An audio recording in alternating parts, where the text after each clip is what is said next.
Coming up on Dispatch, your layout photos, the question of the week, a big shout out, and a mail call. All of that starting right now.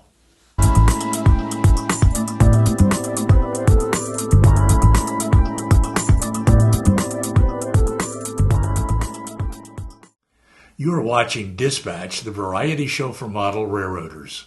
I'm Roy Smith. Thanks for joining me.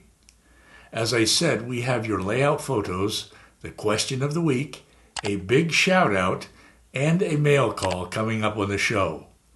But first, this. As you know, Mr. Just in Case sometimes appears here on Dispatch. Well, as a spin-off from this episode of Dispatch, Justin will appear instead in a separate special edition following this one. In it, he will respond to your questions about model railroading. It's always good to have Justin here one way or another because he's the world's foremost authority on model railroading. I decided to upload Justin's segment separately this time because to include it here would have made this episode of Dispatch painfully long. I will call it Just in Case Answers Your Questions, and I will include a link to it down below so that you can go directly to it. Now then, let's get started with your layout photos. Once again, many of you posted photos of your layouts in our Facebook group, and I have brought your photos over here to Dispatch to share with everyone during the show. Here they are.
After the show, I invite you to go to the Facebook group and post a photo of your layout there because we want to see what you're doing on your layout. I will put a link to the group down below. You will know you're at the right place when you see this photo taken at Echo Canyon on my layout. If you posted a photo but didn't see it here, then be sure to watch for it on the next edition of Dispatch. Remember, it doesn't matter what scale you model in, and yes, you can post photos of your club's layout. And now it's time for our question of the week. Here's this week's question. Do you think it's possible to ever finish building a layout? If not, why not? Here's how you responded to this question. A surprising number of you said, yes, it is possible to finish building a layout, especially if it is a small switching layout. But nearly all of you who said yes then qualified your response by saying, yes, but. For example, you said, yes, you can finish building a layout and then undertake an indefinite period of operations with no layout building until you discover some changes you'd like to make. And some of you said, yes, it is possible to finish a layout, but what's the rush? In contrast, a majority of you said, no, it isn't possible to completely finish a layout. Here's why you said this. You said there's always more detail to add to a layout. Often a layout needs to be updated, remodeled, or expanded. You said you are always getting new ideas. For example, you might decide to change eras, and changing eras can affect not only your rolling stock, but also the structures, vehicles, and a bunch of other things on your layout.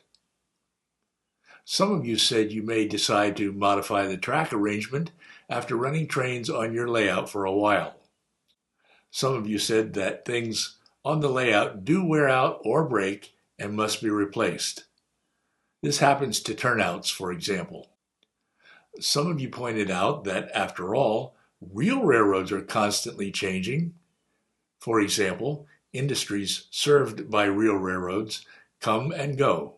You said that a layout can be fully operational, but that doesn't mean it's totally finished. It's possible for a layout to be almost finished indefinitely. And a number of you pointed out that fun in the hobby comes from building the layout. Do we ever really want to finish our layouts? Some of you said, no, we do not. On my layout, even the areas that look finished at a glance are all lacking details. And I'm always thinking about changes I can make, including big changes in the bench work and track work. But in the final analysis, it's your railroad. Only you can decide when it's finished. Well, I'd like to thank all of you who responded to this question. Now, we do have a question for the coming week, and here it is. Must you actually have a layout to be a model railroader? Post your responses to this question in the comments section down below. I will compile your responses and share them right here on the next episode of Dispatch. Remember, when you respond to a question of the week, you are sharing the hobby with others. And sharing the hobby may just be the best part of model railroading. Here again is the question for the coming week. Must you actually have a layout to be a model railroader? Now it's time for our big shout out. And our big shout out goes to Steve Brown, his YouTube channel, It's My Railroad, and his N-Scale Brown Smith Railroad. Steve began working on his current version of the BSR about 2 years ago after moving to a new home, and he has been making rapid progress on it ever since. The BSR is a multi-level layout that occupies space measuring 20 feet by 10.5 feet in Steve's garage. In his videos, Steve shows you how he is building his layout using what he calls regular guy techniques. His videos are both informative and entertaining. In his latest video, Steve reviews the progress he has made so far, and he shares his plans for the future. Let's go take a look at Steve's layout in a series of clips from that video. For starters, let me introduce you to a scene I call Caliente Flats, and this portion down here is called the Caliente Cut. I've got some track up here, and this is ultimately supposed to be a concrete manufacturing plant that puts concrete into hoppers, ships them down to the port, and then exports them. Ultimately, coming from the Bentleyville yard, I'll show you in just a minute, a train drops off some cars at a place called Carlyton, I'll show you in just a second, and brings up some hopper cars here, swaps them out for loaded ones, and then I've got a switcher up here. I don't know if you can see that. I've got a switcher up here that stays up here all the time and ships stuff around. Now let me take you over and show you Carlyton proper. So welcome to the town of Carlyton proper. Again, down there's the industrial side. This is the actual town itself. Now, what you're going to see here, and you probably saw in my last video if you watched it, but this backdrop that I made from some printout structures. Right now, let me take you over to my logging camp. And keeping in mind, the logging camp is where this whole channel was launched from. Let me show you where we're at with that right now. So what you see here is my logging camp, and you know, it's got a very special place in my heart because this is what we launched our YouTube channel off. I rehabbed my logging camp, made something totally cool that I'm still very proud of. And then when I moved from the old place to the new place, I brought this whole module with me and reintegrated it into what is now the new version of the Brown-Smith Railroad. I encourage you to go over to Steve's channel and watch the rest of that video and other videos about his layout. And if you're one of the few remaining people on the planet who still hasn't subscribed to Steve's channel, do that too while you're over there. I will put a link to Steve's channel down below.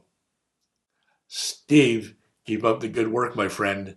Thanks for sharing your layout with the rest of us. Boom, Bob's your uncle. Now, in a moment, I want to share this week's mail call with you. But first, I want to invite you to watch my recent video called Sparky's Caboose Challenge if you haven't seen it yet. Recently, Sparky 107 posted a challenge for the model railroad community.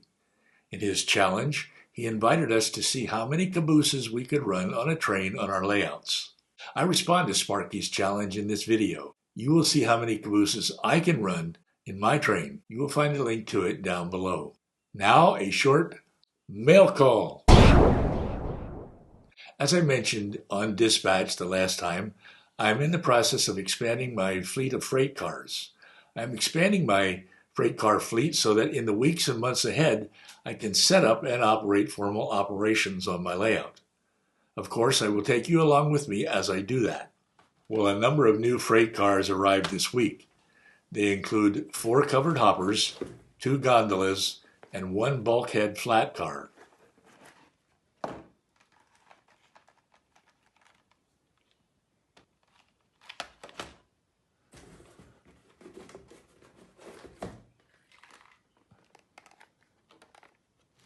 I would like to thank James Veronico for helping me in acquiring these freight cars.